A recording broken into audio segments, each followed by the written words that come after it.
I don't really remember how I felt before, but I do remember how I felt after. So, um, which was very, very alone. And I, even though I may not have understood exactly what was happening, it was horrific.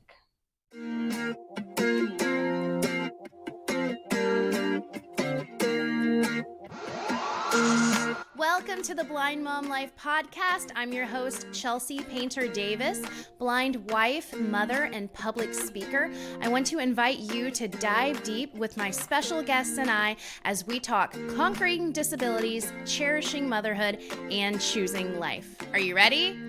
Action.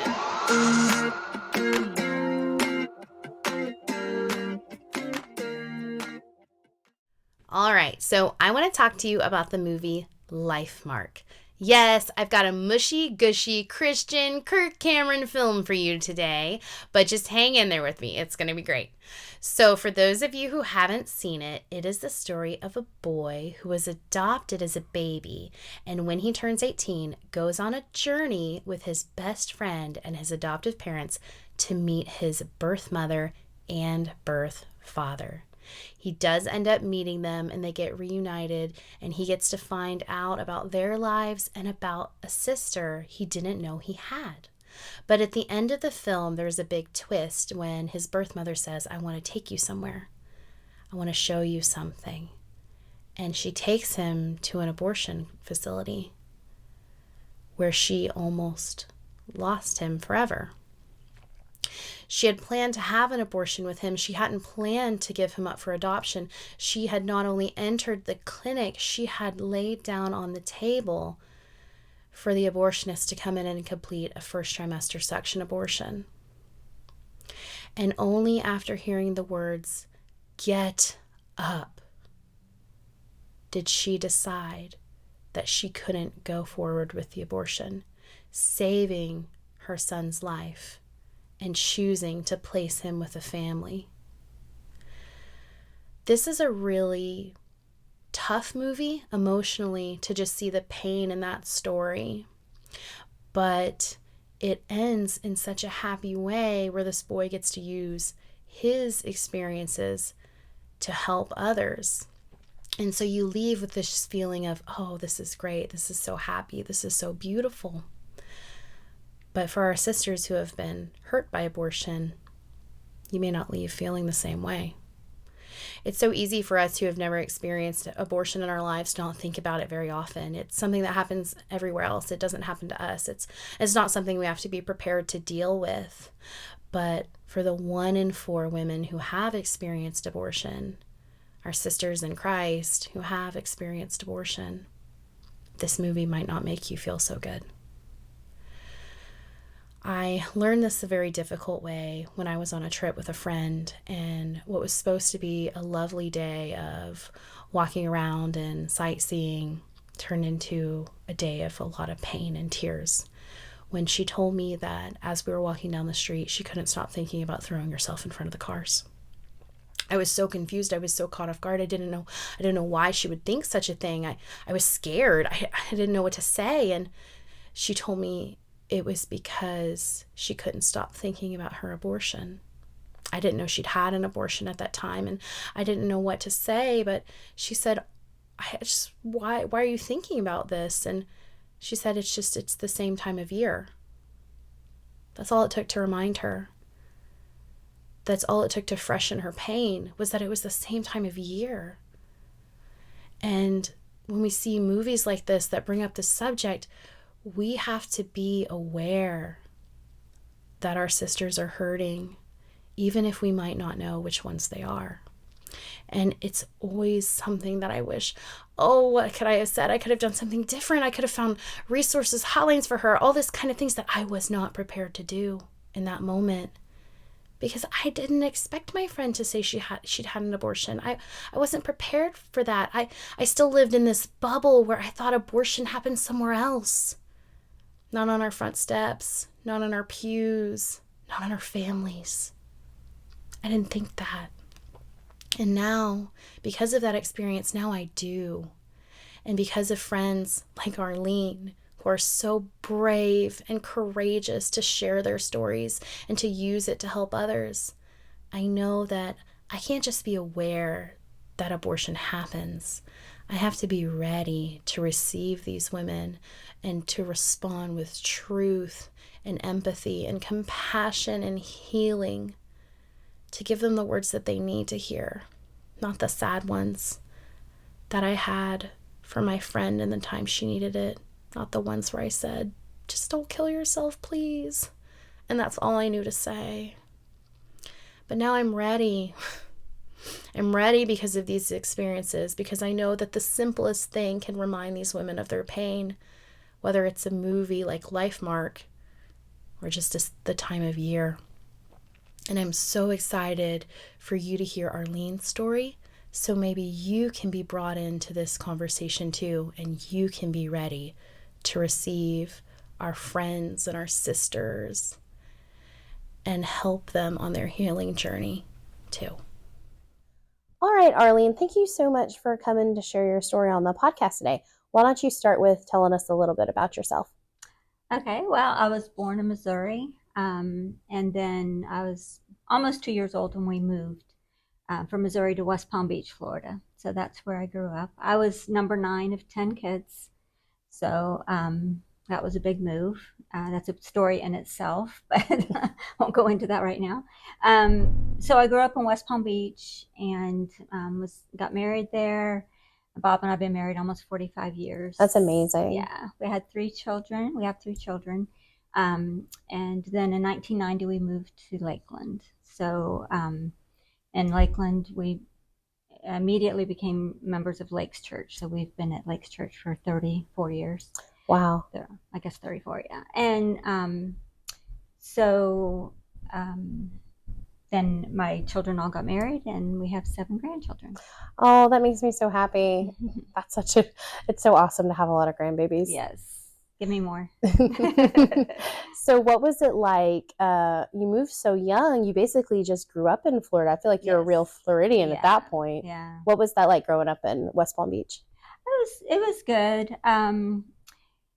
Being one of 10 kids, I don't remember when I was little, but I was the one being taken care of, obviously, by older siblings. Mm-hmm. But then, going into middle school, most of my siblings were gone except me and my little sister.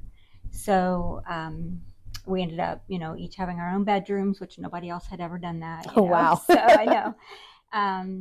But mom and dad were tired. They both had jobs, more than one, and just to keep things going.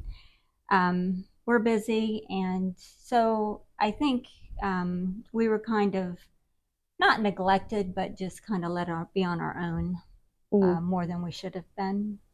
So I think that's just part of a big family. I don't know. Yeah. So how did that impact your story, your parents having a lot of children and being kind of tired and stuff? How did that lead into your story? Well, because of the lack of attention, I really don't remember like my daddy ever saying he loved me. He was not a real, touchy kind of person. He wasn't. So I think I just started looking other places for that love, and just ended up having a neighborhood boy pay attention to me. So I relished that and spent time with him. So was very young when I became sexually active. I was just 12 years old. Oh my goodness. So I think just not a neglect, but just being left on my own, I think was part of that. And not talking about what sex is, or, my sex talk was don't hold hands. It might lead to other things, but we never talked about what other things were. So. Wow. So how did you meet this boy, and what was that relationship like in the beginning? Probably met him at the bus stop. Just, went to school together. And like I said, his family was worse off than my family. I mean, in that he wasn't taught any kind of morals. And so he had already been sexually active before 12. And so he just picked up on that I needed attention, I guess, and was interested in me. So. So, how long were you sexually active with this boy before you found yourself pregnant? Well, actually, it wasn't this boy. he we broke off. He wanted to do other things. So, but a good friend of his in the neighborhood, picked up on me, and Hmm. so we started hanging out together. He was older than me though, so we didn't go to school together. Um, How old were you at the time that you started seeing this new boy? I'm not exactly sure. Probably 13. Okay, Yeah. so that first boyfriend, it wasn't that long No, of a maybe relationship. Well, that no. is long for a 12-year-old Yeah, standards. yeah. So, anyway, so we were together a while, but I was 14, a little bit over 14 when I missed a period. So I told mom, and not even sure what that meant. I don't think, it was a long Hmm. time ago, but I don't 14 is remember. so young, and it's still Yeah, normal for girls not to fully understand how yeah, their bodies work at 14. yeah, yeah. So she said, okay, and she took me. I mean, we cried. She cried a lot. Back in that time, teenage pregnancy was taboo. I mean, I can remember my mom talking about it with her friend, a neighborhood friend, about some other teenager that got pregnant. And it's just something that she would never see in her life. Like it was just not something. So, anyways, she took me to her OBGYN and found out I was pregnant. Although I don't really remember being told I was pregnant. Like Really? they did the talking, and Oh, they doctor said he would take care of it. So we made an appointment and went back. So it was in 1973. I don't know if you know 1973 what happened. yeah. Yeah, Roe v. Wade, and it became legal in the United States. So um, the doctor did it in a hospital. Um, did the abortion in a hospital. Was that the same OBGYN that you had been taken to for that pregnancy confirmation, or did he Hmm. refer it? No, it was the same doctor. Wow. Yeah. So were you given any information at all? They were kind of it sounds like they were kind of talking over you like you were just a child, which you were a child, but you were the patient.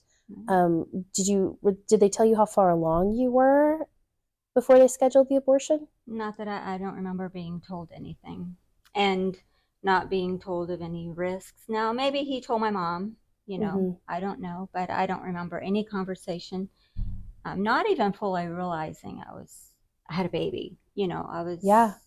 just very naive, obviously, but no, I was not told that I might possibly down the road, suffer with mental or psychological issues or not any of that. No. So what was like that appointment like for you when someone else had scheduled an abortion for you and someone else was taking you to it? Were you scared at all, or did you not even know enough to be scared? Well, it's hard to remember, like it was a long time ago, and Hmm. I'm sure, our minds block things out, so Yeah. I don't really remember how I felt before, but I do remember how I felt after. So, um, which was very, very alone. And I, even though I may not have understood exactly what was happening, it was horrific. It was very painful, very scary, um, very loud. They did a suction. Wow. And so after I can remember afterwards just laying there, nobody's talking to me. I'm just by myself. I'm so sorry, Arlene. Did anyone, so no one's talking to you at the appointment. They're still kind of treating you like you don't exist. Did your mom try to find you some kind of post-abortive counseling at all? It's just someone to talk to about what had happened, or did they just try to go on like they were just trying to erase what was Yeah. going on? Yeah, it was erased. It was done. We didn't talk about it ever again. Did you tell anyone else about the pregnancy and the abortion? Did your dad know? Yes, my mom told my dad. I never talked to my dad about it, but mom and dad decided together that I would have the abortion. Wow. But the boyfriend knew, and I found out later he actually helped pay for it. I guess they asked him to do that, but But nobody else. I didn't tell anybody. I was very ashamed of becoming becoming pregnant and um, of having the abortion. So I didn't tell anybody. So what is that like, only being 14 years old at the time, right? Mm-hmm. You barely understand being pregnant alone. Just how could you being expected to understand this abortion and then not even being given the information about it? What's it like to try to just move on with your life, everybody expecting you to act like nothing happened? Mm-hmm. Well, I just did that. I didn't talk about it with anybody, so I just went on with my life, and it was pretty okay for a while. A big part of what helped me, I think, is just a few months later, I was invited back to church, which I had been to church as a child, and but I was invited back by some friends, teenage friends, and so I started going back to church. And that next summer, I went to a camp, and around the campfire, I asked Jesus to be my Savior and Lord, and truly believe He forgave me. And that I think was a big part of how I could be okay. On the surface, there were still underlying issues, but on the surface, I was okay. So you became a Christian, and that's helping a little bit. When did you meet your who would become your eventual husband? Well, actually, we went to church together, but he was 3 years older. He is 3 years older than me.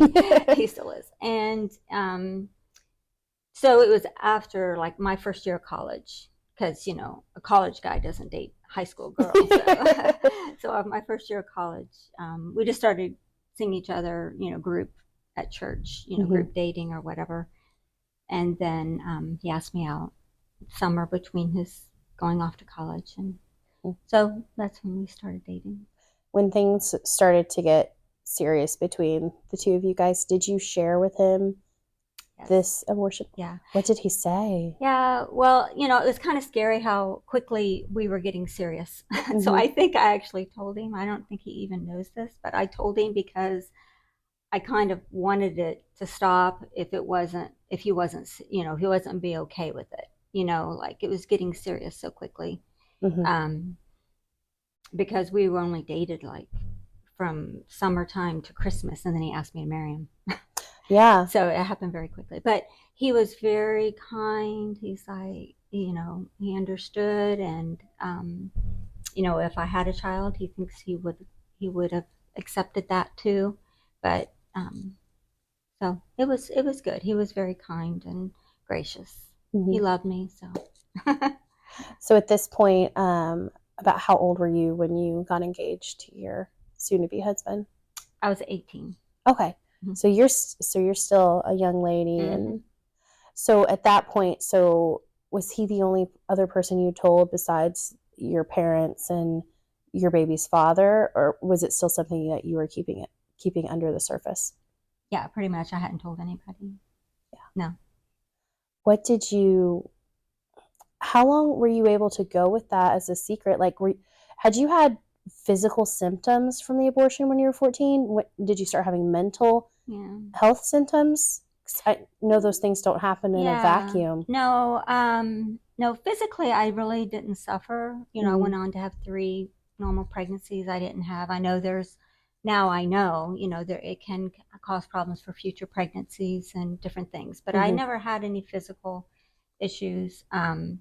And mentally, really, I didn't either. And mine was more a psychological, emotional, spiritual, and I got saved pretty quick after my abortion, but I still didn't want, especially my friends at church, to know about it. So that's why that was important to keep a secret. I wanted, I was afraid they'd judge me, condemn me, whatever. Yeah. Which is a lie, and I'm sure some might, but anyway, so I just wanted, I didn't want to be known for that. I wanted to be a good Christian girl, to be seen that way. Yeah. So when did you start helping in like the pregnancy resource center world, like the pro-life world? Okay. Well, we moved to Lakeland in 1990, and the year 2000, and still, I think by that time I told maybe two close girlfriends about my abortion. Mm-hmm. But in the year 2000, I heard about a woman's choice. It was called a New Creation Pregnancy Center back then. And God was nudging me, to go there and to volunteer and see what I could do to help. But it took me 5 years to say yes. And so in 2005, I walked through the doors and I started volunteering, and I would meet with clients who were finding out they were pregnant, and just those who were considering abortion. I'd share my story and just, that there could be some repercussions for it. I mean, if you're pregnant, whatever you choose, there's consequences. If you choose parenting, obviously you have kids for 18 years at least, that you're taking care of. Yeah. Adoption, there's consequences of just wondering how the child's doing and being sad and heartbroken, I'm sure. But with abortion, there's also consequences. It's not a quick fix. It's not something some people maybe, but most people do think about it afterwards and have to deal with the consequences of that. So that's what I was doing at a Woman's Choice. Still had not told my family or church or anything like that. It was just in the counseling room I was sharing my story. Do you feel like being able to share your story in just that tiny room with those other women, do you feel like that helped you in your healing process at all? I think it started it. I think I had pushed it down so deep that I didn't think about it. And maybe that's why it took me 5 years to actually go into the pregnancy center. But once I was there and it's in the forefront of my mind, that's when the healing started. And a big part of just of sharing and listening to other women's stories, and how they're dealing with it and things like that. So what made you realize that you needed to take this healing process a step further? Well, in about 2010, so I've been there about 5 years. Actually, I had a young girl come into the counseling room and she went to my church. And so it kind of hit me on the way home that day that she could go back to my church and tell my kids in the youth group about my abortion. Oh, wow. Because I shared my abortion experience with her since she was pregnant. And it just like, I can't let that happen. I can't let my kids find out that way, or my church, So I went to one of our pastors and I shared my story and explained that I wanted to share with my family. I wanted to share with my church. And he was a very wise man, and no judgment or condemnation like I was always afraid of. Very loving, and shared his past scars so that I would feel, I'm not the only one with past scars, Yeah. So anyways, he helped me. And I wrote letters actually to my family, not my children, but to my extended family.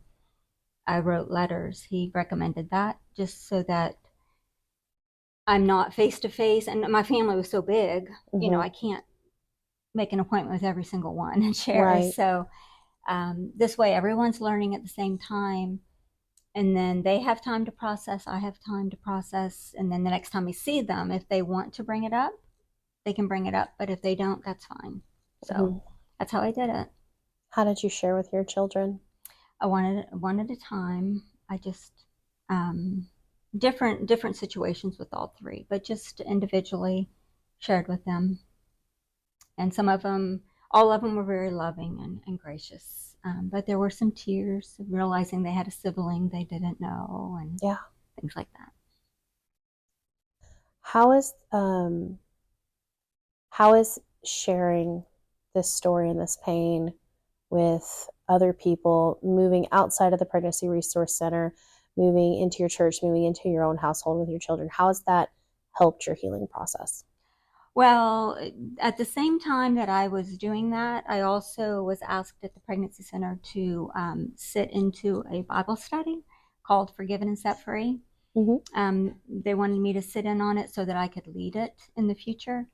And that Bible study, plus getting it out of the closet, like just was freeing me, was what really brought the healing in my heart and my mind. You know, that just learning what God thinks of me, what God thought of my abortion, what He wants for me in my life. He doesn't want, He doesn't want us to sit in our pain and our scars. He wants healing, and the whole purpose is to help other people. So all of that, which I'd already been helping other people, but just it was, brought it all together. And the Bible was a huge part of my healing. Do you lead that Bible study now that Yes. you're sitting in on? Yes, I've led it since I went through it that first time. Have you been able to help other women with that Bible study? Have you seen a lot of fruit out of that? Yes. It's very hard. So a lot of women don't complete it. And a lot of women say they'll come and they don't even show up. I mean, it's just a hard thing to address, to really. But the ones who go through it, I can think, I'm looking at faces right now in my mind, a teenage girl. Actually, she wasn't a teenager anymore. She had a abortion as a teenager, but then she was a young woman, but her mom and dad came to the memorial with her to celebrate the life of that baby. So just, I've seen a lot of healing. Yes, I'm humbled that I'm a part of that. Have you been able to forgive your parents for taking you in for that abortion? Yes, yeah. I never really did have a grudge or anything against them. I mean, they raised 10 kids. They did not want another baby in the house. I mean, I kind of can understand. And there were no pregnancy centers to help educate, or I know my mom and dad were scared and they wanted the best for me, 14 with a baby, it was, so I never really held it against them. Maybe more the doctor. Yeah. But in our society, that, but no, I never did. And in fact, years later, I tried to talk to my mom about it, and she didn't remember. Like, she had blocked, her way she processed it was she kind of just took it out. She couldn't remember. And I would say, okay, then have I dreamed this up? But no, because the same thing happened to my little sister. Oh, wow. Next couple years. So, it's just something I think for her to deal with. She just kind of blocked it. That's really hard. What would you say to another woman or another young girl, or even a mother who finds themselves in a similar situation, like either they're pregnant or their little girl is pregnant? How can you use your story to just encourage them or give them hope in these situations? Right. Well, the first thing I would say is to don't rush, to really pray about it, think about it, find your local pregnancy center. The pregnancy center has a bad rap, and that a lot of people think that they're going to push, carrying your baby to term and being the mom, but that's not what they do. Their whole purpose is to educate, to make sure you have all the information before you make a choice. So that's why we're called a woman's choice, because a woman does have a choice.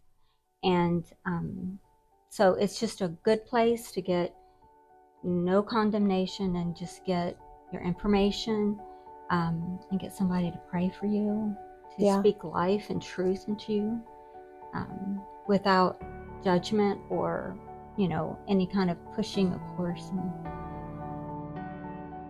And then if for someone who's already had an abortion and struggling with that decision, I also would recommend a local pregnancy center, because they do have women who work there and volunteer there who've had abortions, and so can walk alongside you and help you, to come to terms and to just reach out and get that healing started. –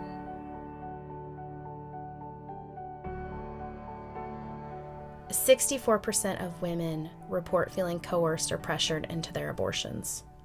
That number is horrifying, because what I've been told my entire life by the pro-choice side is that women want abortion.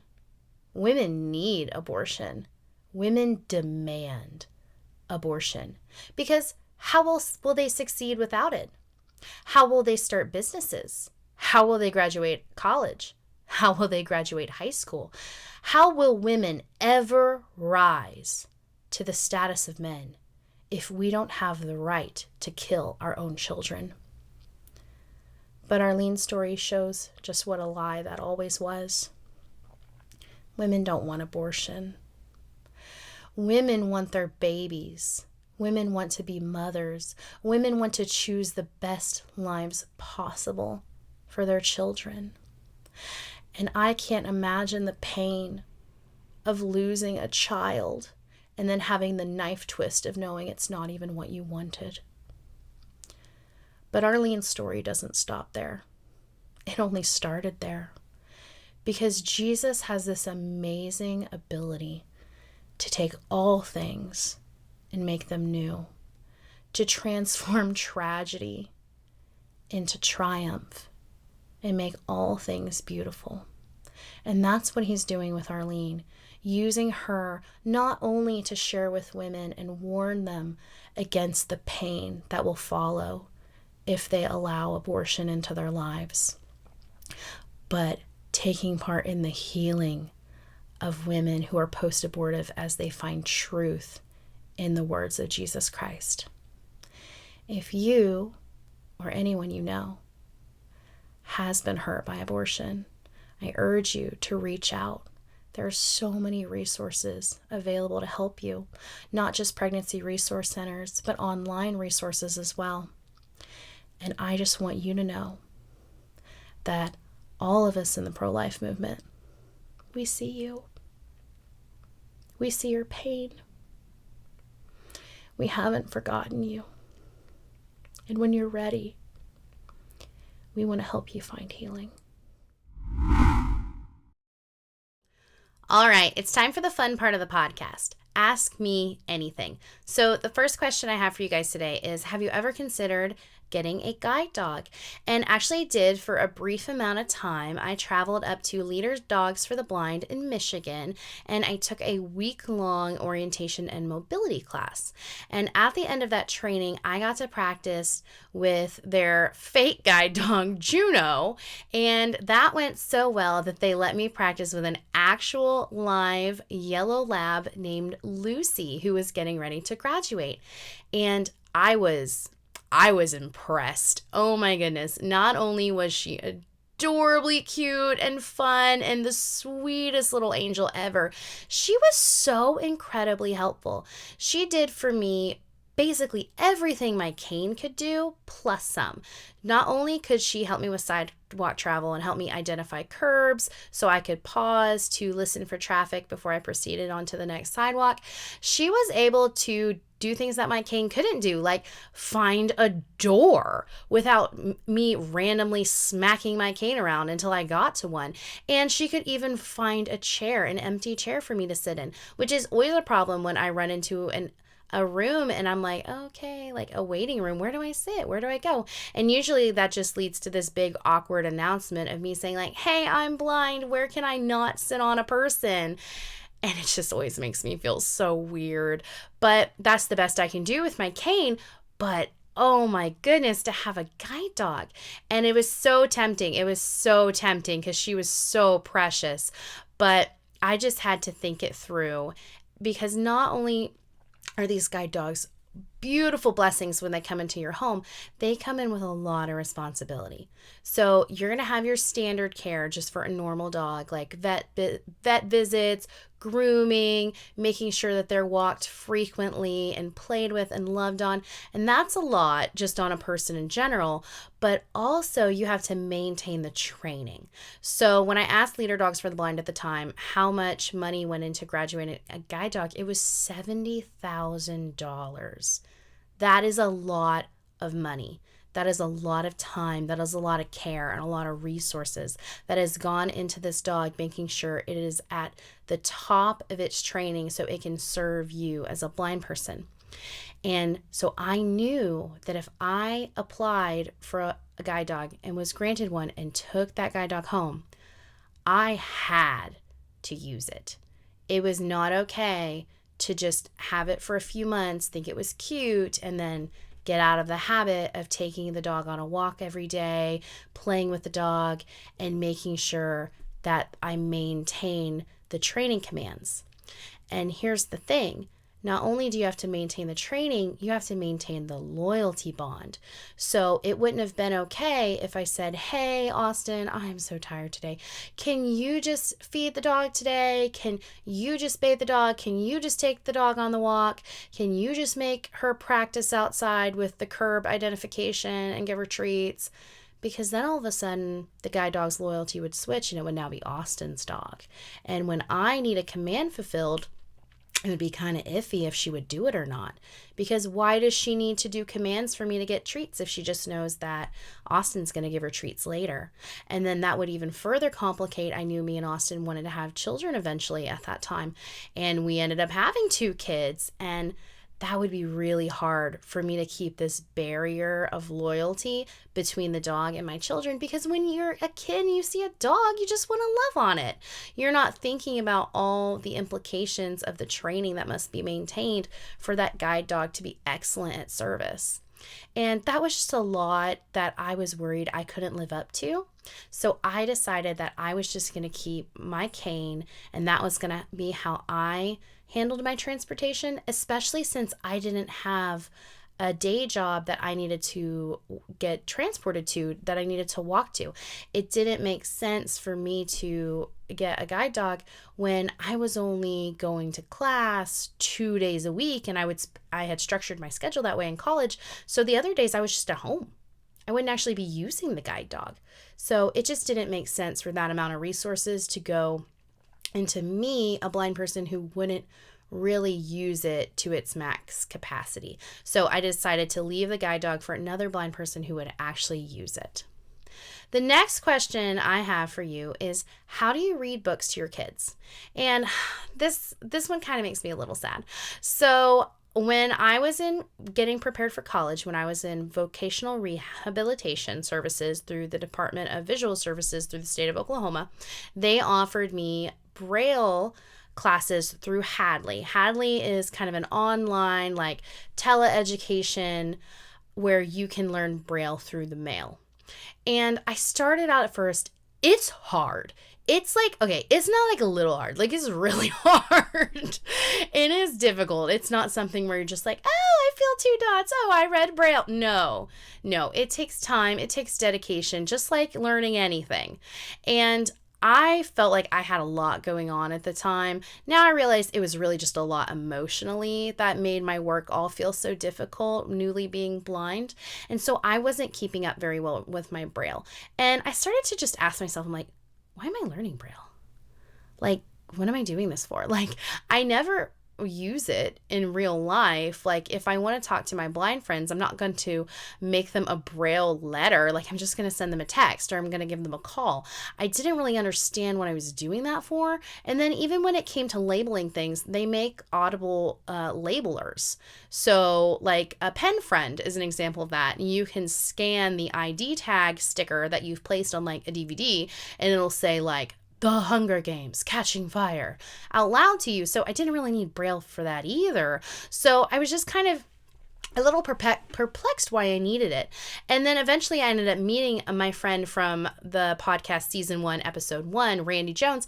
He had been blind for about 40-ish years, a very long time at that point, and he never learned Braille, and he was doing just fine. So I was like, why am I doing all this work to learn all of this Braille if I'm just not going to use it in practical life? And I have noticed that's been true, except for wanting to read books to my kids. That has been the moment where I thought, maybe I should have learned Braille. Maybe I should have done that, because I don't have time now, unfortunately. And that's the sad thing, is I don't have time to learn Braille. I'm busy having actual kids. But there are some tricks that are really great. And I have found that kids don't know what story you're reading most of the time, especially when they're under the age of 2. So a fun little thing that has grown out of this situation between me and my daughter is she would bring me a book and then I would make up a story. And it was so funny because I was sometimes quite impressed with the stories I could make up on the spot, and she would have fun and I would have fun. And it's just a sweet memory now between the two of us that never would have happened if we weren't in this blindness situation. And then if it was a special book that I really, really liked, I would just memorize it. So right now I have The Tooth Book by Dr. Seuss memorized.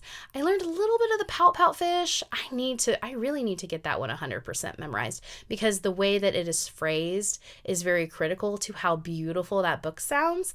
And that is another one that I need to add to my brain, because it's just so cute and so adorable. And now it's one of my son's favorite books. But as far as other books exposure that we do, we have a Yoto player, and it makes it's kind of like a tiny little boom box or a CD player, except instead of CDs, you insert what are like debit cards, the shape, or like hotel room keys. They're shaped like that. And then the boom box little player registers the ID tag inside and says, oh, this is the story Frog and Toad. And it starts to play the audio track corresponding with it. So that's been really fun for us to have, since I can't actually read my children books, being blind and not knowing how to read Braille. And we have, oh my goodness, we have so many Yoto cards now with lots of stories, and you can put music on them. My husband has even recorded a couple of his own cards, and he's put stories of special books on there for the kids. So that's nice to put in. If someone's missing daddy, we have a card of his actual voice on there. And so that's been really enjoyable for the kids. And, you know, I still have those moments where I'm mad at myself. I'm like, why didn't I learn Braille? Like, I didn't think ahead this far. Like, that was the one thing that I probably should have learned Braille for, but it just, for me in that moment, it wasn't something I was able to make work because of everything else I was trying to handle, being newly blind and being still kind of newly married. It was difficult, and it just didn't happen for me. But you know what? Some good things have come out of it. Me and my kids have our special little made-up story time. We have our little audiobooks that we listen to. And you know what? Every night before bed, my husband reads them a book. And this is a very special time with our family, with Daddy reading a story. And that's okay. I'm okay with that. I don't have to be the primary for everything. And, you know, sometimes that makes me sad, because I have special memories of my dad reading me fairy tales when I was a kid. And I wanted to really do that with my kids too. But you know what? There's lots of other things I get to do with my kids that are just as good and just as special.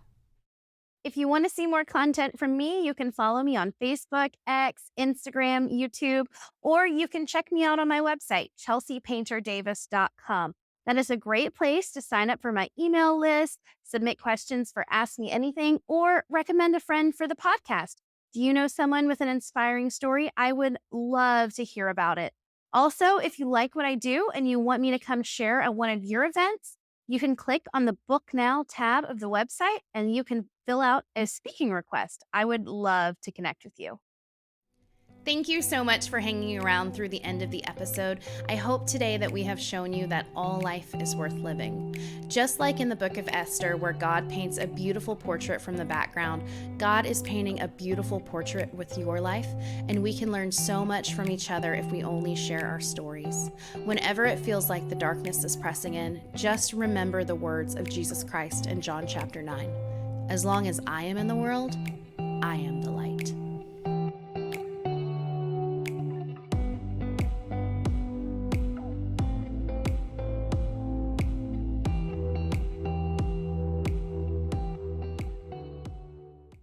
And on this, just burped.